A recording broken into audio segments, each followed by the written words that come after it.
नमस्कार दोस्तों, देवली उनियारा आज भी जल रहा है। अभी वहां शांति नहीं हो पाई है। जिस समय मैं ये वीडियो बना रहा हूं उस समय घटनाक्रम को लेकर 30 घंटे बीत चुके हैं, लेकिन जो घटनाक्रम अभी भी चल रहा है वह निश्चित तौर पर चिंताजनक है। और जहां तक नरेश मीणा की बात है तो पुलिस ने उसे गिरफ्तार कर लिया है। अब विधिक कार्यवाही पुलिस क्या करती है, प्रशासन क्या करता है, यह उनका लुकआउट है। लेकिन इस पूरे घटनाक्रम को लेकर जो प्रशासनिक स्तर पर जो कुछ होना चाहिए था, क्या वह सब कुछ ठीक तरीके से हुआ? क्या इस मामले को ठीक तरीके से हैंडल किया गया? अब यह वह सवाल हैं जो प्रशासन को इनके उत्तर देने ही होंगे। और आखिरकार कौन से वे अनुभवहीन प्रशासनिक अधिकारी थे जिनकी वजह से सरकार की किरकिरी हुई है? क्योंकि जवाब कहीं ना कहीं सरकार को भी देने होंगे। एक तरफ प्रशासनिक अधिकारियों का दबाव था कि नरेश मीणा की गिरफ्तारी हो, और गिरफ्तारी भी होनी भी थी क्योंकि गैर कानूनी काम उन्होंने किया था। उसमें गिरफ्तारी आज नहीं तो कल होनी ही थी और वह गिरफ्तारी हुई भी है। लेकिन जिस तरह से प्रशासनिक अधिकारियों ने रवैया अपनाया, जिस तरह का घटनाक्रम पूरी रात समरावता में हुआ और अब तक वह घटनाक्रम शांत नहीं हो पाया है, उसके लिए आखिरकार जिम्मेदारी किसी ना किसी की तो सरकार को तय करनी ही होगी। और जब तक सरकार इस पूरे मामले में निष्पक्ष रूप से कोई जांच कमेटी बनाकर तमाम तथ्य सामने नहीं लाएगी, तब तक ना तो जनता में विश्वास पैदा हो पाएगा, ना प्रशासनिक अमले में विश्वास पैदा हो पाएगा, और ना उन लोगों में विश्वास पैदा हो पाएगा जो सरकार को वोट देकर इसलिए आते हैं कि सरकार उनके लिए बेहतर तरीके से योजनाएं बनाएंगी, आगे बढ़ेंगी। कुल मिलाकर देवली उनियारा के समरावता का जो घटनाक्रम हुआ उसमें अब तक पूरा घटनाक्रम देखने के बाद एक घटना सिर्फ ऐसी लग रही है जिसमें नरेश मीणा और उनके समर्थकों की बहुत बड़ी गलती थी। गलती यह थी कि चुनाव की ड्यूटी पर अगर कोई अधिकारी है, उसके साथ कहासुनी हर चुनाव में हर उम्मीदवार की समर्थकों की होती है। बहुत सारी जगह हाथापाई तक की नौबत भी आती है। लेकिन नरेश मीणा ने जो एसडीएम पर हाथ उठाया, उसे कोई जस्टिफाई नहीं कर सकता कि नरेश मीणा का वह कदम सही था। वहां नरेश मीणा की गलती थी और उस गलती में उन पर कोई कानूनी कार्रवाई जो भी होनी है वह होगी। वह आज नहीं तो कल होती, कल नहीं तो परसों होती, निश्चित तौर पर होती, क्योंकि चुनाव ड्यूटी पर लगे किसी भी अधिकारी कर्मचारी के साथ इस तरह का व्यवहार कानूनन रूप से गलत है तो गलत ही, इसे कोई जस्टिफाई नहीं ठहराएगा। लेकिन पूरा घटनाक्रम अगर देखें, पूरे घटनाक्रम पर बात करें तो पूरी तरह से प्रशासनिक अमले की कमजोरी या अव्यवस्थाएं या अनुभवहीन प्रशासनिक अधिकारियों की ओर से जो कुछ भी किया गया वह बिल्कुल स्पष्ट रूप से निकलकर सामने आ रहा है। कल से लेकर अभी तक के जितने भी वीडियो ग्रामीणों के हैं, उपद्रव के हैं और अन्य लोगों के हैं, नरेश मीणा के हैं, वह घटनाक्रम है, तमाम जो निकलकर सामने आ रहे हैं उसमें सीधा सीधा है कि प्रशासनिक अमले ने इस मामले को लेकर बहुत ज्यादा ढीला रवैया अपनाया और यही कारण रहा कि यह उपद्रव इतना ज्यादा फैल गया। अब आप सोचिए कि किसी गांव के लोग मतदान का बहिष्कार कर रहे हैं। जो घटनाक्रम शुरू हुआ यह वहां से है कि समरावता गांव के ग्रामीणों ने इसलिए मतदान का बहिष्कार कर दिया कि उनका गांव पहले उनियारा उपखंड में हुआ करता था और बाद में उसे देवली उपखंड में डाल दिया। और आपको याद होगा कि हर जगह जब ग्रामीणों की कोई बड़ी मांग होती है और वहां चुनाव का समय आता है, कोई सा भी चुनाव हो, तो ग्रामीण इस तरह से मतदान का बहिष्कार करते हैं। बाद में प्रशासनिक अमला पहुंचकर उनकी बात सुनकर उसका समाधान निकालता है और उसके बाद में मतदान होता है, चाहे वह सड़क बिजली पानी की मांग हो। अब समरावता में भी यही हो रहा था और ग्रामीण जो मांग कर रहे थे, वहां नरेश मीणा धरने पर पहुंचे और धरने पर उन्होंने कहा कि कलेक्टर को यहां आकर ग्रामीणों से बात करनी चाहिए, लेकिन कलेक्टर नहीं आई।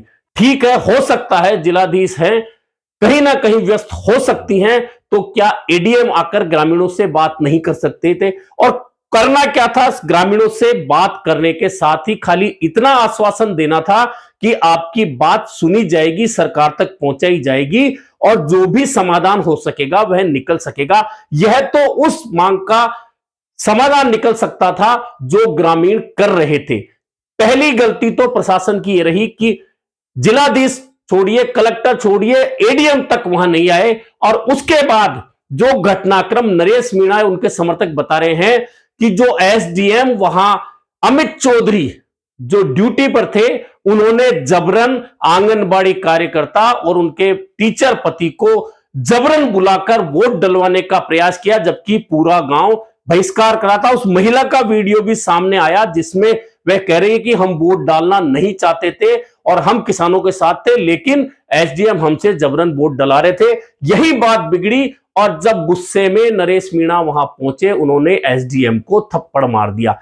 यहां घटनाक्रम में नरेश मीणा की गलती स्पष्ट रूप से है कि उन्हें एसडीएम से बात करनी चाहिए थी, थप्पड़ नहीं मारना चाहिए था, लेकिन उन्होंने थप्पड़ मारा। यह कानूनन रूप से नरेश मीणा यहां गलत साबित होते हैं। इसके बाद अब प्रशासनिक गलतियां शुरू होती हैं कि जब नरेश मीणा ने वही थप्पड़ मार दिया था तो पुलिस का जाब्ता वहां मौजूद था, क्यों नहीं करके नरेश मीणा को उसी समय डिटेन किया गया। सबसे पहली गलती प्रशासन की यहां आती है।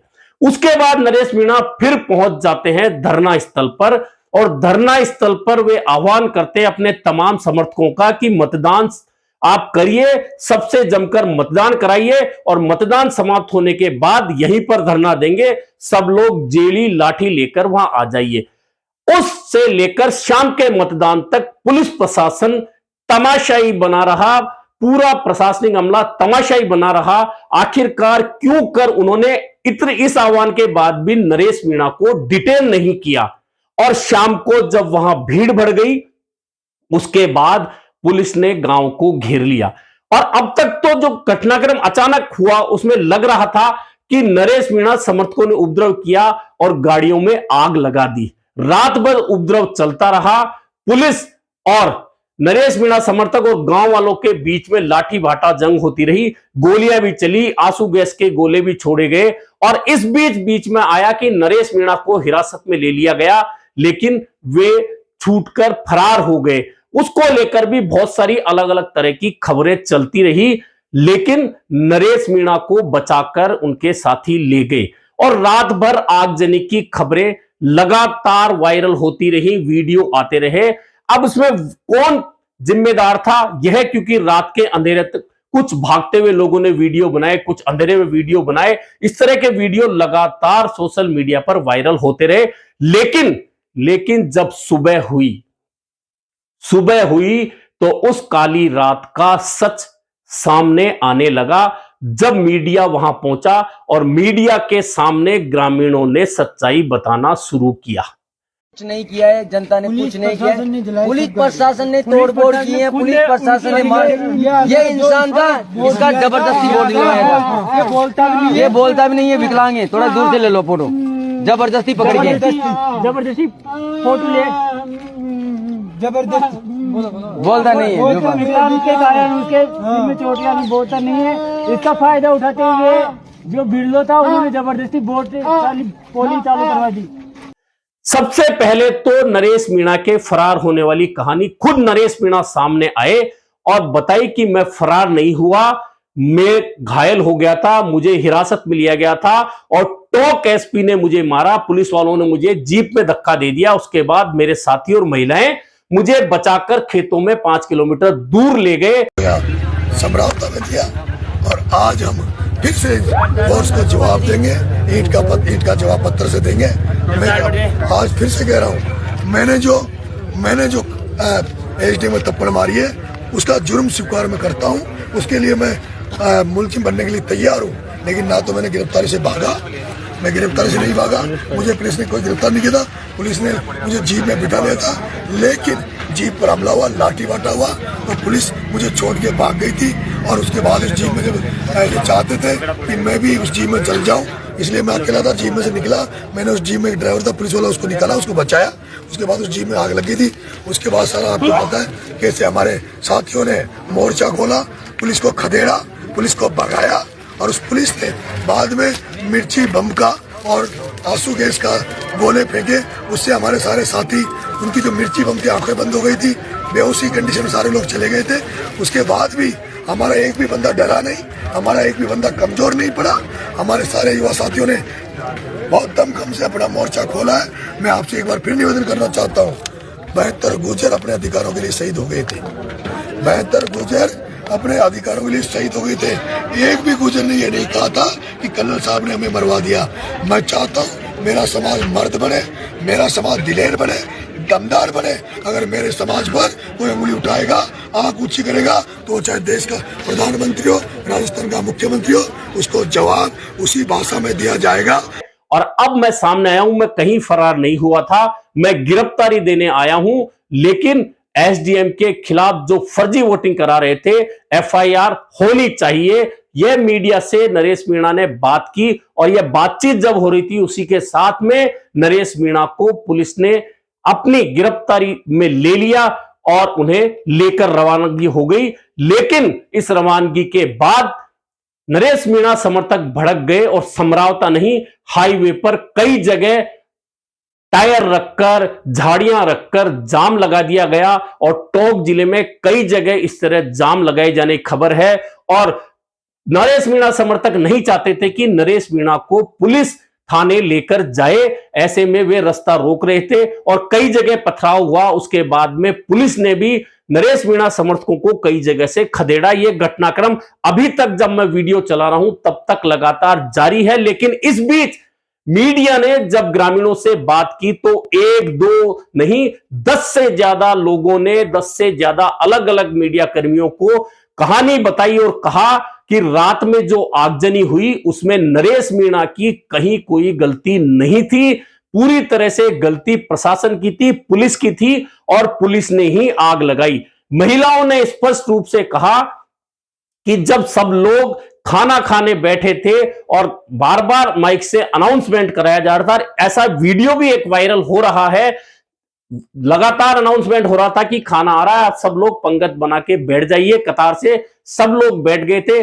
जब सब लोग बैठे थे उसी दौरान लाठीचार्ज शुरू हो गया और वहां भगदड़ मच गई। उसके बाद पथराव हुआ और फिर जब आगजनी हुई, अब ग्रामीण कहते हैं कि वहां जो जले हुए अवशेष हैं, 100 से ज्यादा मोटरसाइकिलें, 10 से ज्यादा 4 पहिया गाड़ियां और अन्य वाहन जिनमें आग लगाई गई, वे पूरी तरह जलकर खाक हो चुके हैं। अब ग्रामीण जो रोते हुए बता रहे हैं, एक महिला ने कहा कि हमारे को पकड़कर अंदर से घसीटकर हमारे भाइयों को पुलिस ने पीटा। जब उनसे पूछा कि ये मोटरसाइकिलें कैसे जली तो कहा कि पुलिस ने आग लगाई।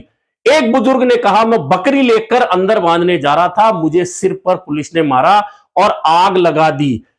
एक मकान जल रहा था, वहां भी महिला ने यही रोते हुए कहा कि हम गरीब आदमी हैं, हमारे मकान में आग लगा दी गई। अब इस बात को प्रशासन कैसे जस्टिफाई करेगा कि पुलिस पर जो आरोप ग्रामीण लगा रहे हैं, लगातार ये कह रहे हैं कि हमारी गाड़ियों में, हमारे घरों में आग लगाई गई, आंसू गैस के गोले हम पर छोड़े गए, मिर्च के गोले हम पर छोड़े गए। ये आरोप ग्रामीण एक नहीं बहुत सारे लगा रहे हैं। एक जगह ग्रामीण कह रहे हैं कि एक गूंगा व्यक्ति है, लंगड़ा व्यक्ति है, इससे चला नहीं जाता, बोला नहीं जाता, इसे भी पुलिस ने बहुत बुरी तरह मारा, जबकि ये बोल नहीं सकता, इसको पकड़कर घसीटकर मारा। इस तरह के आरोप ग्रामीण एक नहीं कई मीडिया कर्मियों को लगातार दे रहे हैं और ऐसे में अब प्रशासन पर सवालिया निशान है कि एक तो दूरदर्शिता अपनाई गई। इस पूरे घटनाक्रम को लेकर नरेश मीणा ने जो गलती की, उस गलती को जो ठीक करना था, गिरफ्तारी करनी थी उसी समय, वह नहीं करके 10 घंटे का समय नरेश मीणा और उनके समर्थकों को इकट्ठा होने का दिया गया और इकट्ठा होने का दिया गया। उसके बाद भी कोई प्रशासनिक अधिकारी जो अनुभवी हो, ऐसा नहीं है कि राजस्थान में पुलिस और प्रशासन के ऐसे अधिकारी नहीं हो जो इस तरह के मामले पहले भी हैंडल कर चुके हो। उन्हें वहां आने के बजाय, भेजने के बजाय स्थानीय प्रशासन और पुलिस इस तरह की कार्रवाई को अंजाम देता रहा और मामला जब लगातार बिगड़ गया, उसके बाद आईजी रात को 1 बजे पहुंचते हैं और एडीजी रात को सुबह पहुंचते हैं और उसके बाद में उस मामले को हैंडल करने का प्रयास कर रहे हैं। लेकिन गांव में गाड़ियों के जले हुए अवशेष, मोटरसाइकिलों के जले हुए अवशेष, घरों के जले हुए निशान स्पष्ट रूप से बता रहे हैं। हर ग्रामीणों के आरोप बता रहे हैं कि किस तरह से प्रशासनिक अमले को, जिस मामले को बहुत शांतिपूर्ण तरीके से, ढंग से निपटना था, उसमें किस तरह से जल्दीबाजी दिखाई और जो अनुभवहीन अधिकारी थे उनकी दूरदर्शिता ने सरकार पर भी प्रश्न चिन्ह लगवाया। सरकार की भी इस मामले में किरकिरी होगी और अब इस पूरे घटनाक्रम में राजनीति होगी निश्चित मानिए, क्योंकि डॉक्टर किरोड़ीलाल मीणा भी वहां पहुंचे हैं और पूर्व मुख्यमंत्री अशोक गहलोत ने एक सवाल उठाया है कि नरेश मीणा कांग्रेस में आ चुके थे तो आखिरकार उन्हें चुनाव किसने लड़ाया? क्या भाजपा ने अपने फायदे के लिए उन्हें चुनाव लड़ाया? इसके अलावा अशोक गहलोत ने कहा है कि किस तरह से एक एसडीओ को थप्पड़ मार दिया गया, आखिरकार कैसे ऐसी हिम्मत हो गई और किस तरह से इस मामले को पुलिस को निपटना चाहिए था, क्योंकि सरकार और प्रशासन का इकबाल खत्म हो गया। यह घटना बता रही है ऐसे मामलों में बहुत शांति से काम लेना चाहिए था, लेकिन जिस तरह का घटनाक्रम हुआ वह बिल्कुल सही नहीं ठहराया जा सकता। तो कांग्रेस में आ चुके थे तो किसकी चेहरे खड़े हुए हैं, ये बात भी मैं समझता हूँ कि सोचने की है। बीजेपी ने खड़ा किया चुनाव जीतने के लिए, क्या किया इसकी जानकारी भी प्रदेश कांग्रेस कमेटी ले रही है कि इस नौबत क्यों आई। तो जो कल की घटना बड़ी दुर्भाग्यपूर्ण घटना है। अब कल की घटना के बाद में आप बताइए सरकार का इकबाल बचा है क्या? सरकार का इकबाल होता है गवर्नेंस के लिए, शासन तब होता है तब अच्छा गवर्नेंस में इकबाल बना रहे। इकबाल ही खत्म हो गया। आप जो घटना घटित हुई है कल, वो मामूली घटना नहीं थी। एसडीओ लेवल के अधिकारी को आप थप्पड़ लगाए कोई व्यक्ति, ये स्थिति बनी क्यों और इतनी हिम्मत क्यों हुई किसी की? प्रहलाद गुंजल ने भी ट्वीट करके कहा है कि यह जो पूरा घटनाक्रम हुआ है उसमें पुलिस प्रशासन को ठंडे दिमाग से काम लेना चाहिए था, लेकिन जिस तरह से ग्रामीणों को निशाना बनाया गया वह सही नहीं ठहराया जा सकता। वहीं राजपूत करनी सेना ने एक बार फिर कहा है कि एक तरफा कार्रवाई हुई तो यह ठीक नहीं होगा, फिर हमको भी सामने उतरना होगा। उधर आरएएस एसोसिएशन ने सुबह से पेन डाउन हड़ताल रखी, उनके साथ तहसीलदार भी आ गए, पटवारी भी आ गए और जब नरेश मीणा की गिरफ्तारी हो गई उसके बाद में धरना जो गांधी मूर्ति के सामने चल रहा था उसे स्थगित कर दिया गया। लेकिन अब भी आरएएस अधिकारी मांग कर रहे हैं कि उन्हें गनमैन उपलब्ध कराए जाएं। कुल मिलाकर कल से आज तक जो 30 घंटे अब तक हो चुके हैं मेरे वीडियो बनाने तक, उस पूरे घटनाक्रम में निश्चित तौर पर नरेश मीणा की यह गलती एसडीएम को थप्पड़ मारने की थी। इस पर विधिक कार्रवाई होनी है और वह होकर रहेगी, लेकिन इससे पहले जिला कलेक्टर का या एडीएम का समरावता में नहीं आना क्या प्रशासनिक गलती नहीं है? जब एक गांव मतदान का बहिष्कार कर रहा है तो क्या वहां आकर प्रशासनिक अमले को गांव से बात नहीं करनी चाहिए थी?